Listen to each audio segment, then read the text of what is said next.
I'm Missy Miculka, the Menopause Midwife.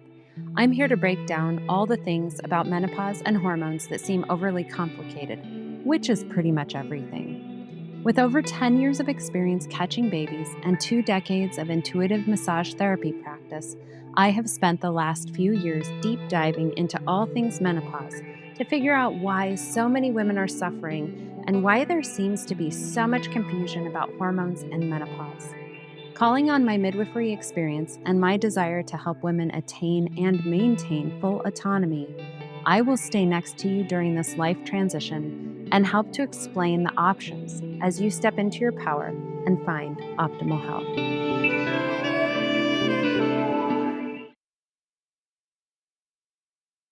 Hi, this is podcast number 7. Today is Friday, August 16th, 2024. Joining me today is Bianca Klein, a longtime friend and truly an inspiration. I hope that our chat today will help you feel empowered to try new things. I love chatting with incredible women and hearing their stories. I met Bianca in 2009 in Yellowstone National Park. We were both new mamas, and she instantly became part of our indispensable mamas group. Currently, she works as an environmental protection specialist for Grand Canyon National Park remotely from her home in beautiful Gardner, Montana. Today, Bianca inspires me by her fearless solo traveling, her bravery to try new things, like building, yes, literally building 2 homes with her own 2 hands, taking on ever more challenging careers, and most of all, by not settling for being unhappy or unfulfilled at work, at home, or in her body. She is fiercely independent and kind and truly full of integrity. In 2023, Bianca graduated from Kerala Ayurveda Academy as an Ayurvedic wellness counselor after a rigorous 1-year program. I am excited to learn more about Ayurveda today and its benefits for our bodies and minds, especially in peri and menopause. It is my pleasure to chat with Bianca today. Welcome, Bianca. Thank you, Missy. That was such a lovely intro. I almost shed a tear there. That was so beautiful. Well, Hello, friend. it's too true. And as we got ourselves through many a tough time meeting when we were new moms, and now our kiddos are teenagers and all the amazing things that come with teenagers, for sure. Definitely. We're in it together. Yes, we are. And I hope for all the mamas out there that you have mama friends like Bianca, like I do, because it is a treat. So diving in today, let's tell us everything about Ayurveda. Actually, I'm just kidding, because that would take weeks because it is an ancient practice. Can you share with us what brought you to Ayurveda and why that practice stood out for you? Because in my mind, there are so many options in the world of wellness today, and Ayurveda is one of the oldest modalities known about. I personally don't know much about it, but I feel like it's ancient wisdom and it calls to certain people. And I feel like it really called to you. And I just love to know about that journey. Sure. Ayurveda is something that I basically knew nothing about until early 2020. I think we're all going through the January. What are my New Year's resolutions? What am I going to do with my health this year? And I started Googling online yoga programs because I had just kind of gotten tired of several doctors saying, "Hey, you need to start doing a yoga practice more regularly. We think that'll really help with your health." And so I was sort of just Googling around a lot, and Ayurveda just started popping up in my feed everywhere. And then finally, I stumbled upon a couple of different programs that were specifically geared for women that offered sort of a more modern take on Ayurveda. And I was instantly just in love because I learned so much about sort of the practice. It's, 5,000 years old. Ayurveda is actually the Sanskrit word meaning Aryur, which is life, and Veda, which is knowledge. And what I really love about it is the fact that it is so in tune with nature. It really kind of gears you up to be more in tune with the seasons, more in tune with the moon phases, more in tune with sort of what's going on with the food world, how to eat seasonally. And I think that really resonated with me. At the time, I was newly diagnosed with Hashimoto's thyroiditis. So I was looking for more or less a framework that I could use to not only prevent symptoms, but prevent it from getting worse.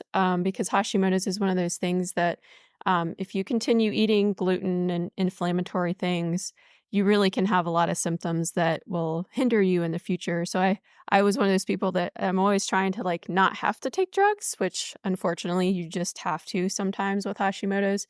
But I really wanted to get off or reduce the need for drugs regularly. So Ayurveda really kind of fell into my lap at the perfect time because, as you remember, 2020 was start of COVID. So I had a little bit more time on my hands with not commuting to work and not doing a lot of social obligations that I really like poured a lot of research into Ayurveda and just fell in love with it. So yeah, it's been a really great healing journey for me and it's helped me out quite a bit. That is an amazing story. I love when the modality comes to you and Mhm. it just rings true. It's such an amazing feeling when you feel like you found your thing.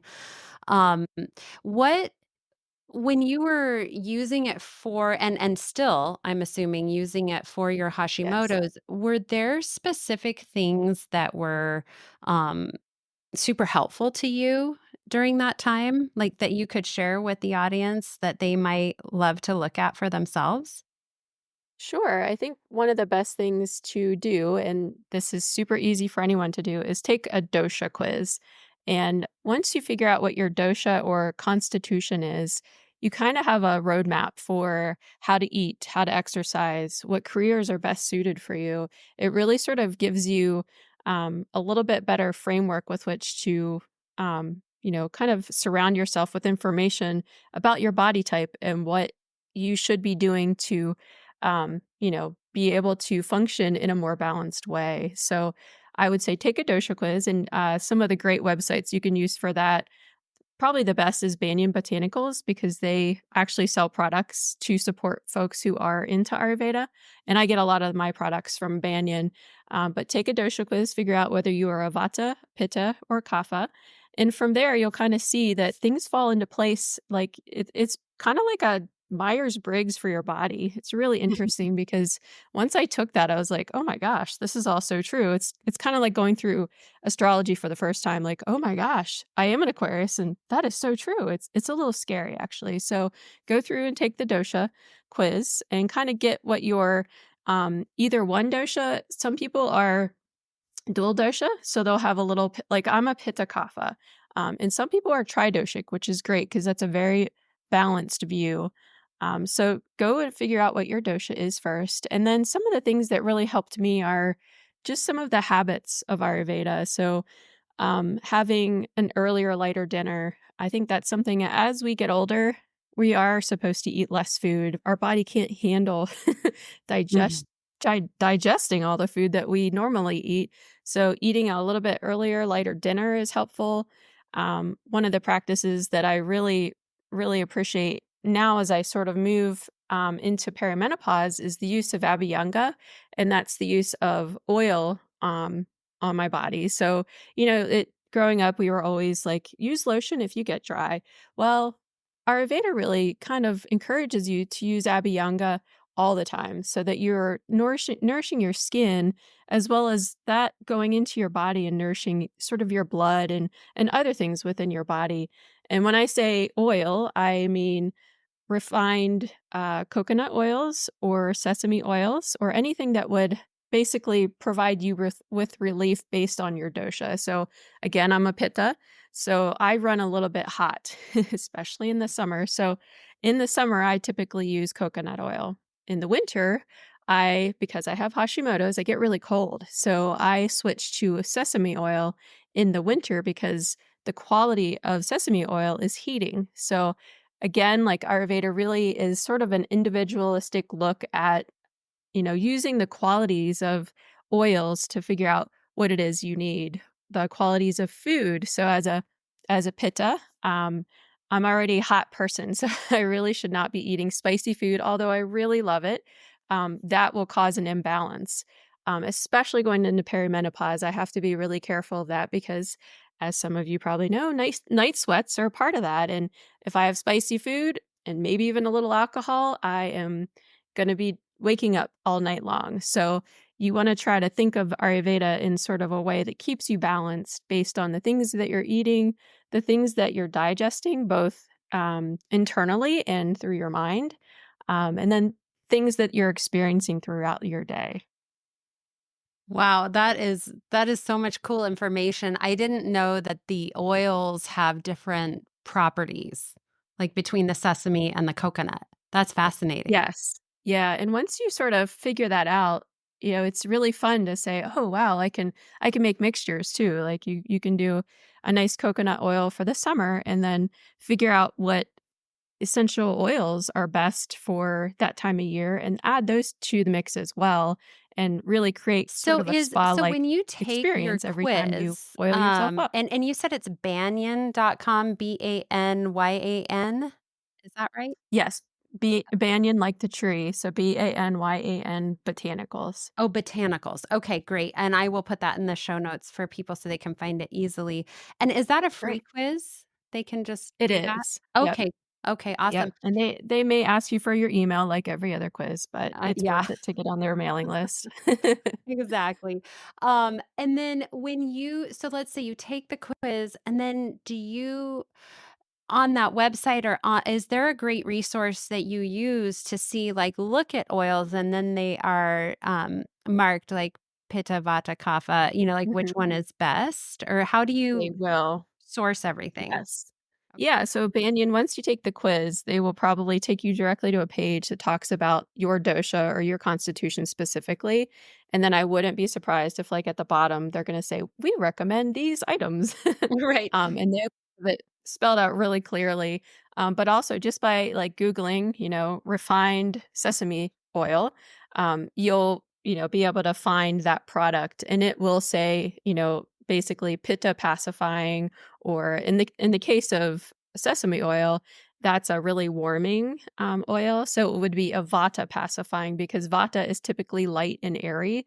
So, like makes like in Ayurveda, so anytime that you put a hot oil on a pitta in the summer, it's too much, it's too hot, so you wanna do sort of the opposite in the summer. So in the summer, like I said, I use coconut oil, but in the winter, I use sesame. So coconut's got cooling, qualities, whereas sesame has warming qualities. So on Banyan Botanicals, they'll be able to tell you exactly if it's a vata pacifying or if it's a pitta pacifying or kapha pacifying oil. So it's very helpful in that regard.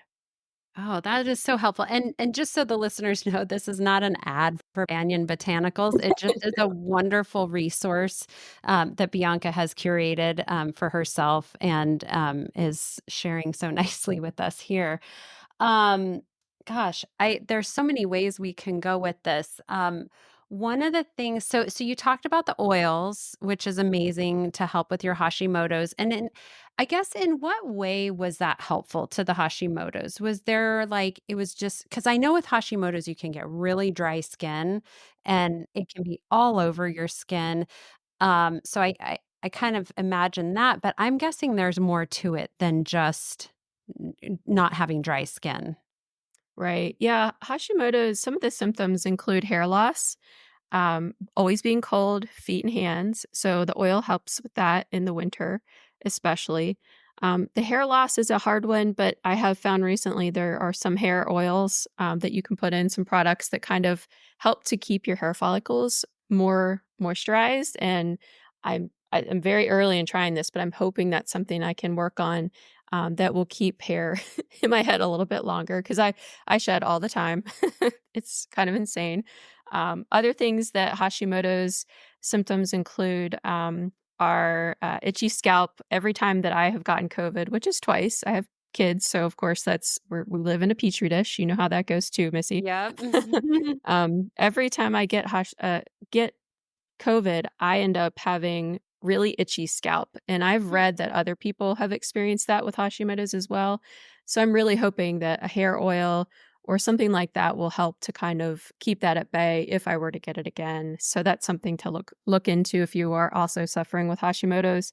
Weight gain is a huge one, which I have still not really cracked that nut, but I will say some of the habits of Ayurveda are really good with that. And I actually, before getting COVID for the first time, had lost about 20 pounds just doing sort of more regularly scheduled eating. So eating breakfast sometime between 7:30 and 8, lunch sometime between 11:30 and 1:30, and then dinner somewhat early. So between 5 and 6 p.m. And I know that's hard, especially when you have kids in sports, but if you can eat an earlier, lighter dinner, so sometimes I just eat soup for dinner. That really helps to sort of allow your body to go into this rest and digest period where your body is not busy digesting your food, but can work on other things that your body needs to work on, like, damaged muscle cells or other things going on in your body. So really, I think that was another big one that Ayurveda really helped with is making sure that, meals were regular. Snacking in between meals isn't always sort of encouraged because you want to feel hunger. You want to feel like you're entering that rest and digest phase. So instead of feeding your body all day long and giving it a lot of food to work on, give it those periods of time where it can work on other things, not food. So those were some of the big things that I think were really helpful with me because I had sort of an erratic eating pattern. I would get up, sometimes would eat breakfast right away, sometimes wouldn't. Sometimes I'd forget lunch. I usually remember dinner because I was starving by then. So I feel like by, going through sort of the habits of Ayurveda, I really got sort of meal times nailed down, which is good for kids too. Kids need routine. And so that's something that I think's really good to practice as a family once you get going. Yeah, that's so true, and I love that, you need to feel hunger. I definitely agree with that, and, I do love having that rest and digest. I think it's super important for our bodies. And, one thing since we're talking about food, one of the things you mentioned, in the beginning was, gluten, and I'm just curious how Ayurveda talks about maybe dietary restrictions and such. Is that something you can Mhm. chat about? Oh, sure. Yeah. Gluten isn't something that's necessarily discouraged. I think it's sort of up to your dosha, your constitution, or your, personal health restrictions. So for me, eating anti-inflammatory is definitely the way to go. I just feel a lot better. And I think that's sort of across the board with autoimmune. You should just try to eat anti-inflammatory. But overall, Ayurveda doesn't really restrict anything, especially when it comes to meat. I think a lot of people feel like, Ayurveda, because it is sort of an ancient Indian tradition that they don't eat meat. Well, that's not necessarily the case. They do, in fact, eat meat. In certain parts of the country, in the southern part, they eat beef and Mm. fish and chicken. The rest of the country may not eat as much beef, but they're definitely eating chicken. They're eating, a lot of fish. So I feel like that's something that a lot of people are just don't understand. But according to the doshas, vatas actually do need more protein, and you find protein, clean protein, in some of the meats. So that's a really good way to get protein. Pittas need some protein, not a lot, and then kaphas need even less. So they should really avoid red meats, especially because they're just so dense and kind of channel blocking. And that's something I recently had the opportunity to work with an Ayurvedic doctor, and I was asking him because that's like the big thing right now is like how much protein should I be eating?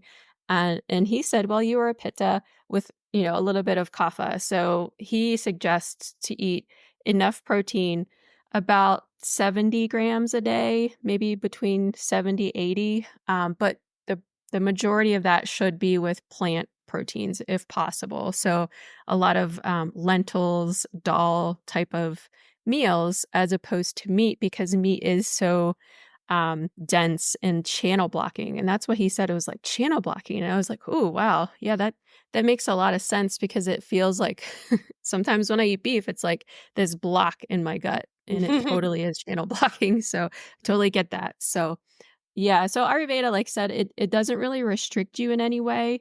But I think what is cool about it is it really opens your idea or your mind up to eating more seasonally. So, looking at what fruits and vegetables are available within the season and then really like gearing your food choices around what's available, especially what's available locally. If you have a CSA or farmers market, definitely visit that and use what you find there more regularly in your meals. And that's really an Ayurvedic method to use.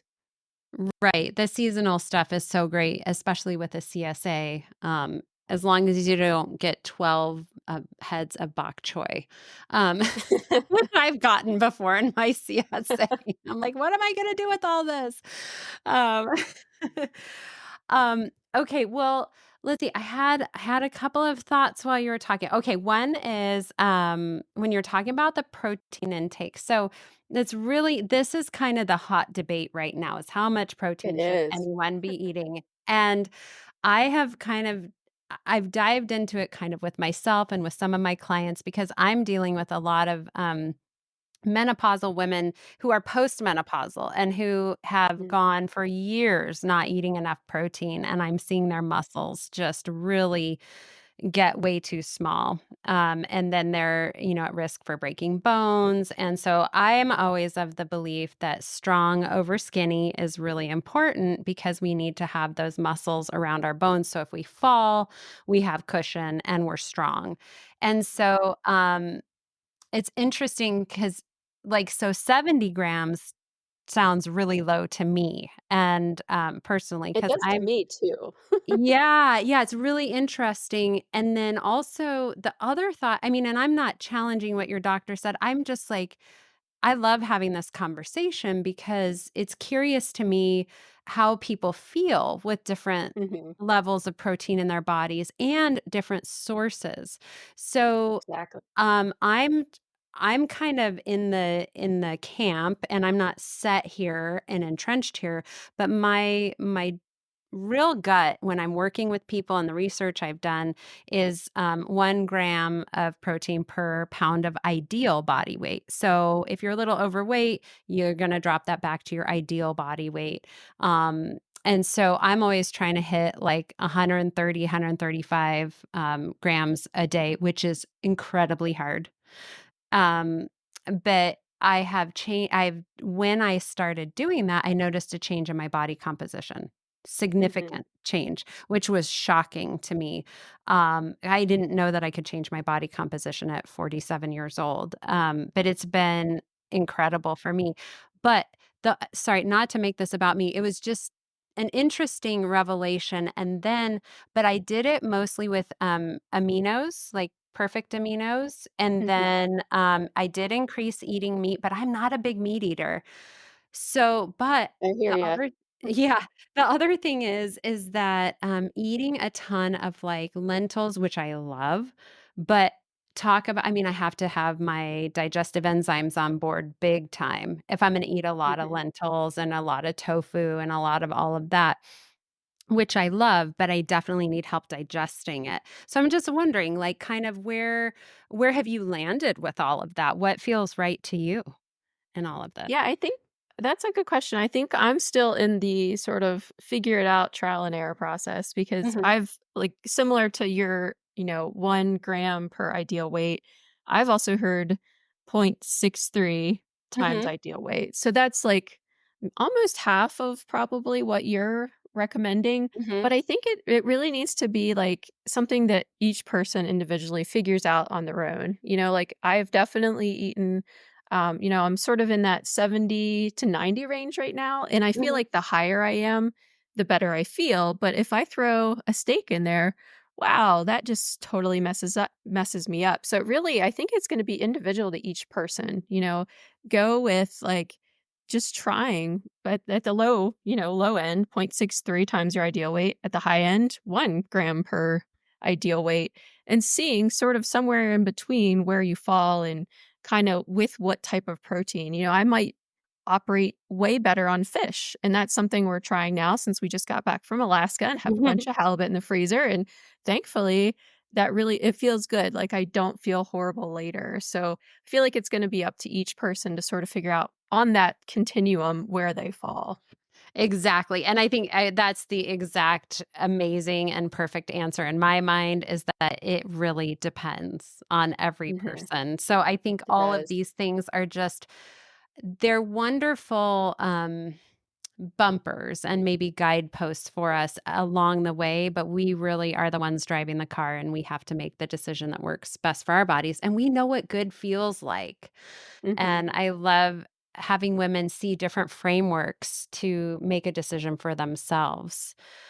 Um, so as we're carrying on, I'm just wondering, have you felt like Ayurveda has influenced your perimenopausal journey? And if so, are you willing to share with us what that looks like for you? Oh, sure. Yeah, I'm 46 and I feel like I started experiencing symptoms last fall. So about a year ago, I skipped my first period and I've skipped one since then.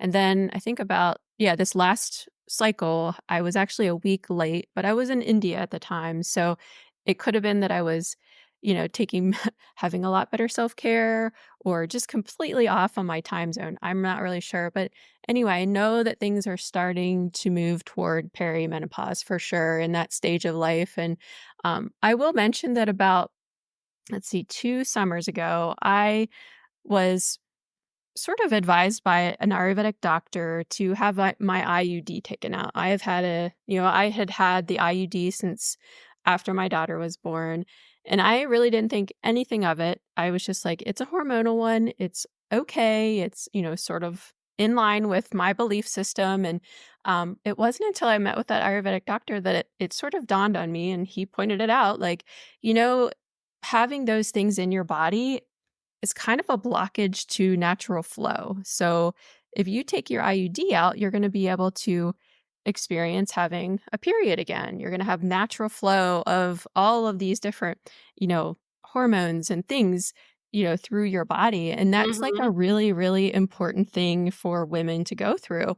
And like as soon as he said that, I was just like, oh my gosh, you're so right. Cause I had a couple of, blood tests that showed that I forget if it's called hemochromatisim, but I think it's where your body builds up way too many red blood cells, and I Mhm. was like, "Holy crap, that's what it is, totally," and since I've had it taken out, which was 2 summers ago, I haven't had any of those crazy wonky blood lab, results, so I, was really, really, grateful that I had that opportunity to meet with that doctor and have him kind of go through that with me because it was like just sort of an aha moment. Like, yeah, there are these things that conventional medicine says are really good for you.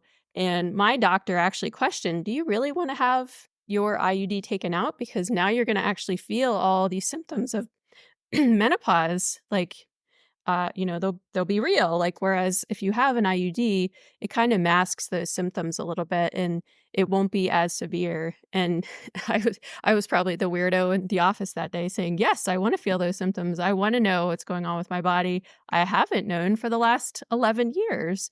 So sure enough, got it taken out and thankfully was able to convince my husband that he should be the one responsible for the birth control now. So he did get the vasectomy. That took a Yes. little bit of convincing, but thank goodness that did actually happen.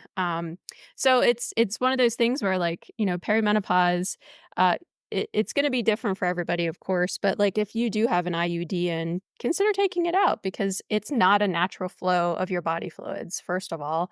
And it's just masking everything that's supposed to go on in your body. It may be going on, but it's kind of behind the scenes because of everything else that you have in there. Um, and as far as, like, moving into perimenopause, like I said with Abhyanga, I've been able to really help, sort of that drying out of my body with oil. A thing that you can do also with sesame oil is and this will sound gross to some people, but using a tampon, you can soak, a tampon in sesame oil and then insert it for about 3 to 4 hours, and that actually helps to sorta keep, sort of the inner realm nice and moist. So, it's one That's of a those great things that you idea. can yeah, you can do that, like, depending on where you are in perimenopause, you can do that once a week, once a month, sort of just however you're feeling, and I feel like vaginal dryness is something that women don't love to talk about, but it's something that occurs in a lot of women. I know, and much to husbands' dismays, like that's a way that you can at least try to help with that with sesame oil and using a tampon regularly for that. So that's another thing that I have been kind of given a whirl, and I gotta say it's been really good. So I love my oils, and that's definitely something that I'll continue through menopause for sure. And I feel like there's a lot of benefit to that. And with that tampon and sesame oil idea, ladies, you can also add your estriol serum to that if you would like, because Ooh. we know that the vaginal tissues have estriol receptors, and we want to make sure that we get that in around those tissues. So you could kind of do both. I had never thought of putting the sesame oil or any kind of oil on a tampon just to have more exposure time and area for the vaginal tissues. And that is something that I got to say, I think probably 100% of women experience vaginal dryness at some point, and if not for their whole menopausal journey. It is a real thing. It's something I hear from women all the time. So this is a wonderful other option or additional option for women. I love that idea. Um, yeah, and I wanted to circle back just for a minute about the IUD. It's really interesting. I love how your Ayurvedic doctor put it in the way of flow. Um, Mhm, because we stop the flow of things and with an IUD. And I love that we have that option as women as far as birth control. I think it's really important. And when we head into perimenopause, I am seeing more and more women who have an IUD placed that they're really struggling and suffering with emotional issues, mostly mhm. depression and anxiety. And I am not going to go into it deep here, but I probably will do a solo episode on this about IUDs and progestins and how they rob our body of its natural SSRI production. And so, because it's not progesterone, which is bioidentical, which our bodies make, it leaches that from our bodies, and so we end up having more problems with anxiety and depression when we have progestin in our bodies. And so it's tricky because the IUD, it does prevent uterine cancer, but progesterone prevents the uterine cancer and helps with your natural SSRI production. So that was a very long way to say it was probably also helpful for some mental well being as well. And in that whole conversation, I always like to address that perimenopause is one of those crazy times where you don't know when you're ovulating, you don't know when you're going to bleed, and you can still get pregnant. And so it's a lot of women are unlikely to pull their IUDs out because they're like, well, I have sperm in my life, and I don't want to have another baby right now or ever again. You know, I'm done.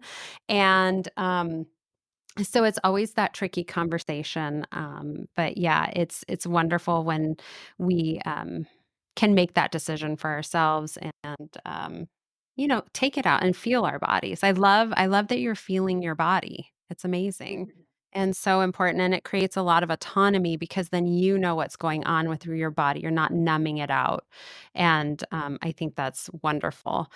So, um I want to shift gears for a second, and I want to hear about your decision to travel, particularly on your own, as this is something that I never really thought that this was available to women with a partner and kids at home. I don't know why. I felt like, oh, if I'm going to go traveling, I have to take everybody with me. We all have to be in agreement. And that's just the way it is. So it just never crossed my mind as a possibility to not travel without my family. I know that sounds ridiculous, but it's true. So I just booked my first trip alone to a hormone conference in LA in Yay. September, and I'm positively giddy.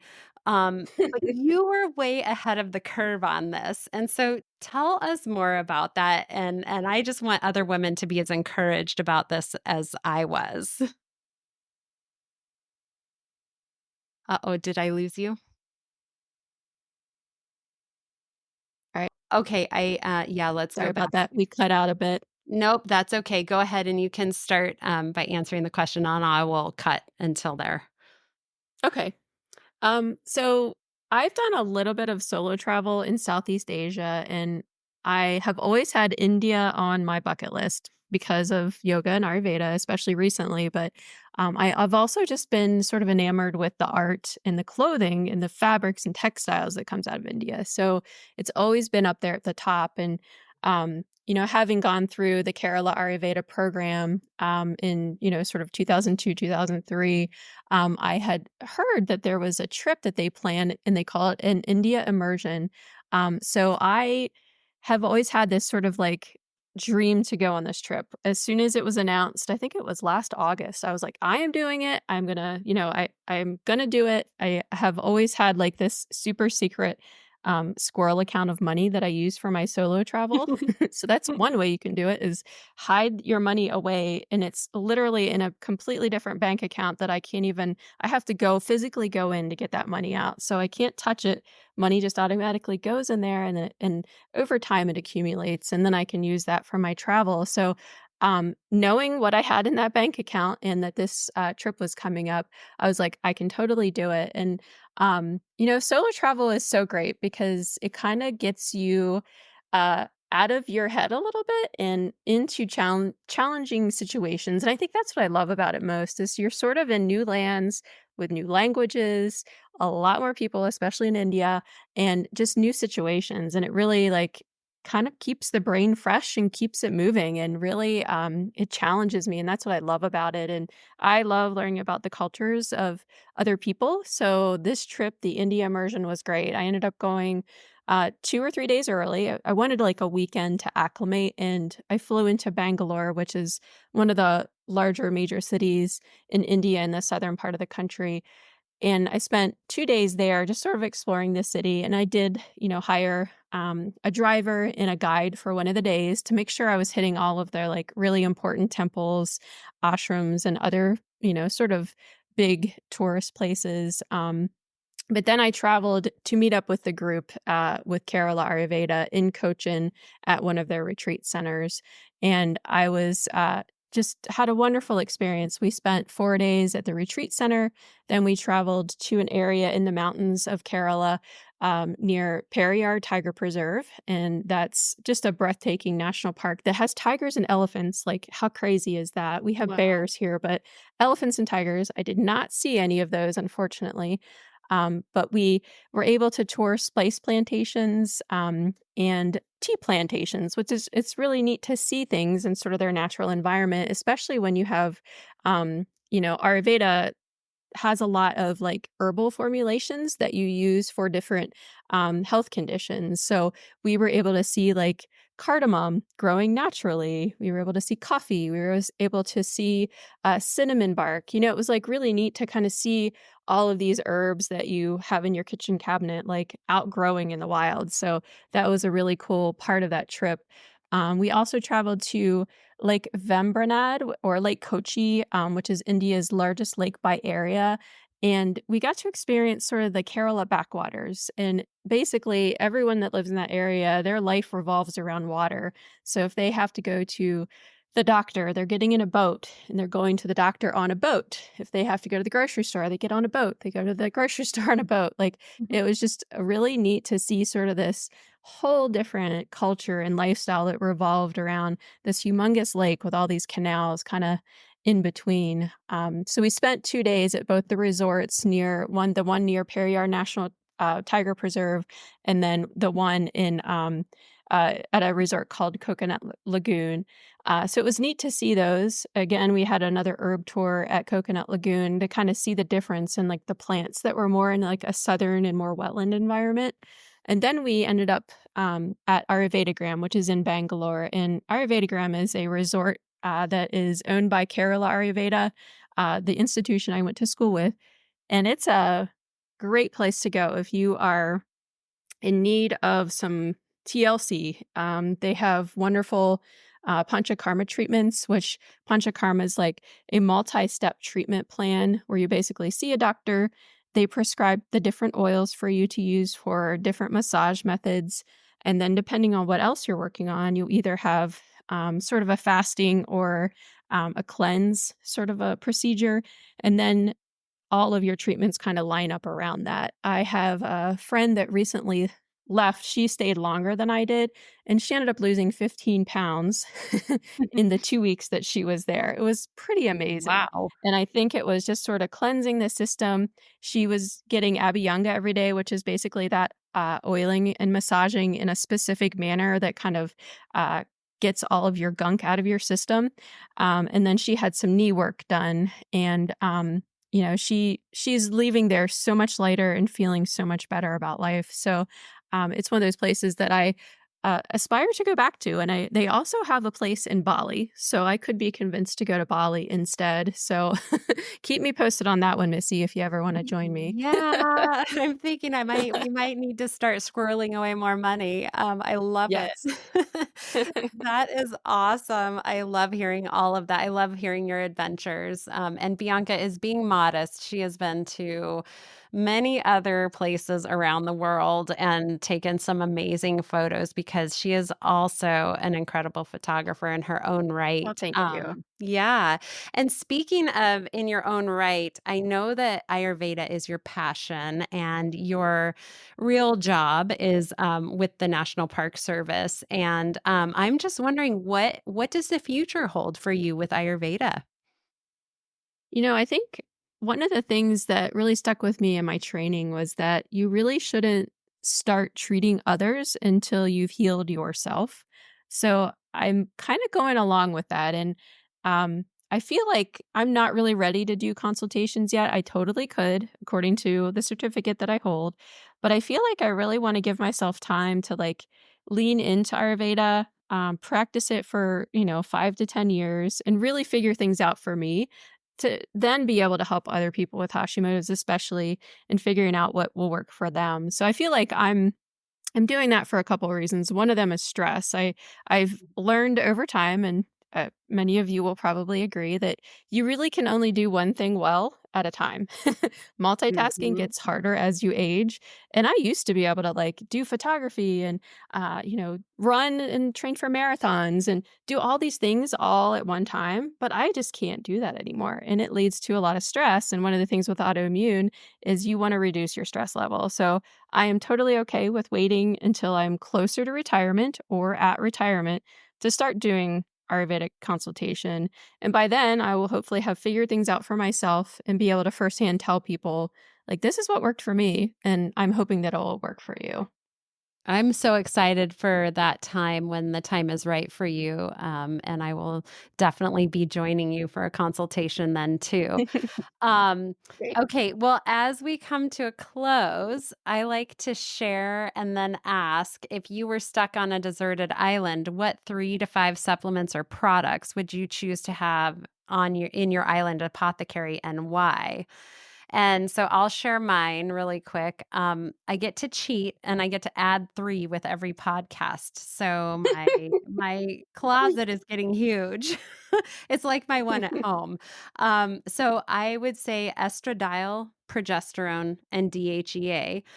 But when I say that, I think that might be what I said on the last podcast. So what I'm going to add today is perfect aminos, Purity's decaf coffee, and MCT oil because that is my morning go-to and it gets my protein in and my aminos in, which are the building blocks for my protein. It has the decaf coffee from Purity is super clean. And then my MCT oils, they just do all the good stuff to get your body burning burning your fats and properly. So that's what I would do. What's on your list, Bianca? Well, you can. I get definitely have you to thank for the first one, element, to stay hydrated. Oh, That would nice. be number one. Um, That would be very helpful, especially if it's a desert island. Number 2 would be magnesium to stay regular as a Hashimoto sufferer or diagnosis person.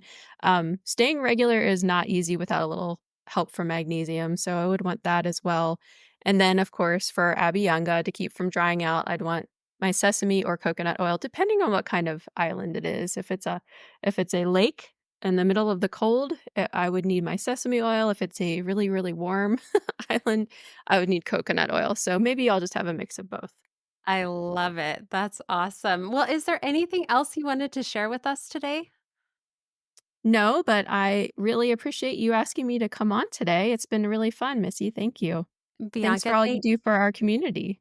Oh, thank you. And thank you for joining us here today. We appreciate everyone's time and listening and be well. Um, Cool. I'm gonna I'd like to highlight one of my favorite products, Quicksilver's estriol serum, and I use it off label to reduce the appearance of fine lines and creping, especially around my lips and my cheeks. Your skin has estriol specific receptors, and this serum just sinks into your skin beautifully. It can be your first serum, and then you can follow up with your usual routine, which for me includes always Vitali skincare. That's a discussion for another time though. The Quicksilver Estriol Serum is affordable and amazing. What would you want? If you'd like to order it from my shop, please head to www.ohm406.com and just click on the shop button. Thanks.